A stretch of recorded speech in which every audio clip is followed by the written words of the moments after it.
Hartlike goeienaand vriende, ons is hier by mekaar om 'n bietjie te gesels oor die Bybel, spesifiek oor die Bybel. Verstaan jy die Bybel? Is jy lief vir die Bybel? Gebruik jy die Bybel elke dag? Lees jy hom? Praat jy met mense oor wat in die Bybel aangaan? Is jy bewus daarvan, dat daar vandag besig is om dinge in ons wêreld te gebeur, wat in die Bybel voorspel is? Is die woord van die waarheid vir jou belangrik genoeg? Hier staan in Hebreërs 4 vers 12 geskryf, want die woord van God is lewend en kragtig en skerper as enige tweesnydende swaard en dring deur tot die skeiding van siel en gees en van gewrigte en murg. Ons het 'n baie kragtige Bybel wat tot ons beskikking gestel is.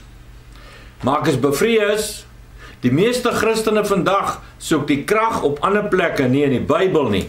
Hulle soek die krag in daai groot byeenkomste waar daar so baie dinge gebeur, groot predikers wat groot dinge sê en doen, of 10.000 mense wat saamkom en saam bid. Maar weet jy, wanneer hulle na daai plekke toe gaan, dan los hulle die Bybel by die huis, meeste van hulle.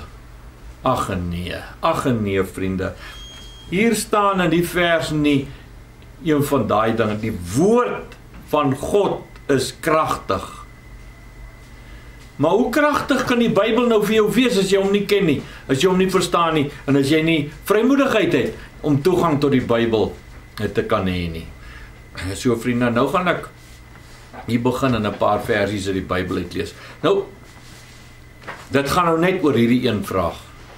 Hoe verstaan ons die Bybel? Kom ek lees vir jou die eerste versie, dit staan hier in Eksodus 32 vers 13. Gedenk aan Abraham, Isak en Israel, u knegte, vir wie u self gesweer het en aan wie u gesê het, ek sal julle nageslag vermenigvuldig soos die sterre van die hemel, en hierdie julle land waarvan ek gespreek het, sal ek aan julle nageslag gee, dat julle dit vir 'n ewigheid kan beerwe. Die belofte wat in Genesis al gemaak is, wat hier in Eksodus herhaal is, die land behoort aan Israel. Die land is vir Israel.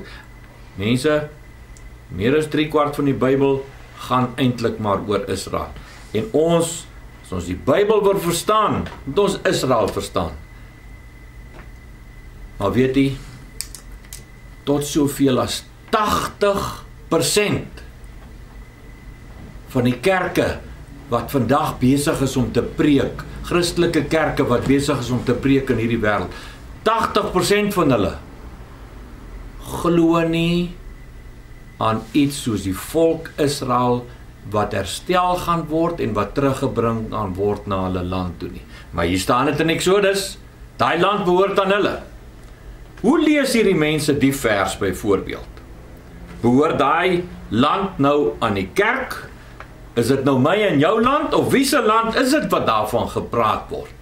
Wat as 'n ewige besitting vir Israel gegee is. Vriende, kom ons lees net gou die volgende versie. Hier staan in Levitikus 26 by vers 32 en 33. Ja, ek self sal die land verwoes, sodat julle vyande wat daarin gaan woon, daaroor verstom sal staan. En ek sal julle onder die volke verstrooi, en 'n swaard agter julle uittrek, en julle land sal 'n wildernis, en julle stede pynhope word, maar julle sal omkom onder die nasies, en die land van julle vyande sal julle verteer.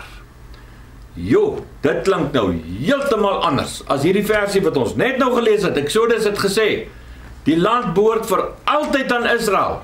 Nou staan hier, maar as julle nie gaan luister nie, as julle nie gaan gehoorsaam wees aan die verbond wat God met hierdie volk Israel opgestel het nie, gaan julle totaal en al verstrooi word uit hierdie land, en dan gaan weggestuur word na al die lande van die wêreld. Mense, hoe wonderlik, waar is die Bybel nie? Waar is Israel? Hulle is nou die afgelope 60, 70 jaar terug in hulle land, maar waar was hulle voor dit? Verstrooi onder al die lande van die wêreld. Was hulle een verstrooi gewees. Hier's 'n profesie wat oor hierdie byna 2000 jaar absoluut letterlik waar geword het. Soveel so die mense verstom sal word as hulle dit sien. dat God so, hy sê eers, hy roep hierdie mense, hy kies daai volk vir hom uit, maar hy sê, dit is wat met hulle gaan gebeur. Hulle gaan verstrooi word onder alle nasies van die wêreld. Dit het letterlik net so gebeur. Hulle is verstrooi onder al die nasies van die wêreld. Dit wat ons Here in die Bybel sê oor Israel, dit gebeur. Dit gaan altyd gebeur. Dit het nog altyd gebeur. En as jy dit nie weet nie, as jy een van die 80% van al die kerke op aarde is, wat sê, jy's nou Israel en Israel is verby, hulle gaan nie, dan verstaan jy glad nie die Bybel nie, dan verstaan jy 3/4 van die Bybel nie, dan kan jy geen vrymoedigheid hê tot ten opsigte van die Bybel, en daar's 'n werklike rede, hoekom hierdie mense dit nie verstaan nie. Daar's 'n rede daarvoor,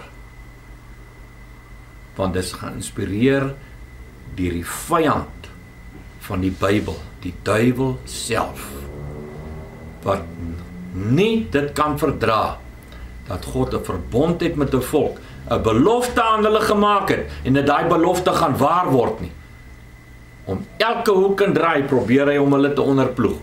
Nou, so dit is 'n fantastiese belofte wat hier staan, voorspelling wat waar geword het, so is hulle verstrooi, en onder elke land in die wêreld, vers 38, het ons daarby gelees, en dan staan hier by Deuteronomium 28, ook nog op dieselfde tema, Deuteronomium 28, die Here sal jou en jou koning, wat jy oor jou sal aanstel, na 'n nasie laat gaan, wat jy en jou vaders nie geken het nie, en daar sal jy onder ander gode, hout en klip dien, totaal en al uit hulle land uit weggeneem, en dit is wat met hulle sou gebeur, vriende, dit het alles presies net so gebeur, vers 37, en jy sal 'n voorwerp van verbasing,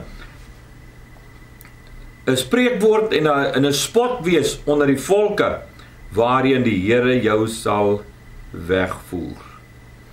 Staan er in vers 64 van Deuteronomium 28, en die Here sal jou verstrooi onder al die volke, van die einde van die aarde tot by die ander einde van die aarde, en daar sal jy ander gode, hout en klip dien, wat jy en jou vaders nie geken het nie, en jou lewe sal voor jou aan 'n draad hang, en jy sal nag en dag skrik, van jou lewe nie seker wees nie, terwyl hulle dan so verstrooi is en weggevoer is na al die lande van die wêreld, gaan hulle onder skrik en onder vrees daar wees.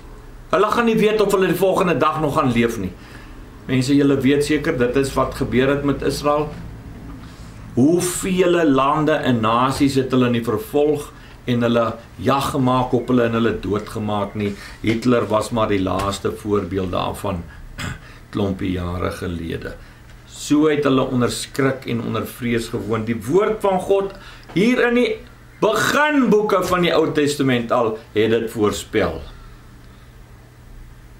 Het dit vir jou saak gemaak as kind van God, dat hierdie goed so absoluut waar geword het, letterlik waar geword het. Maar dit eindig nie daar nie, vriende. Kom ons kyk in die volgende verse wat gebeur. Deuteronomium 30, by Deuteronomium 30 lees ons by vers 1 tot 5.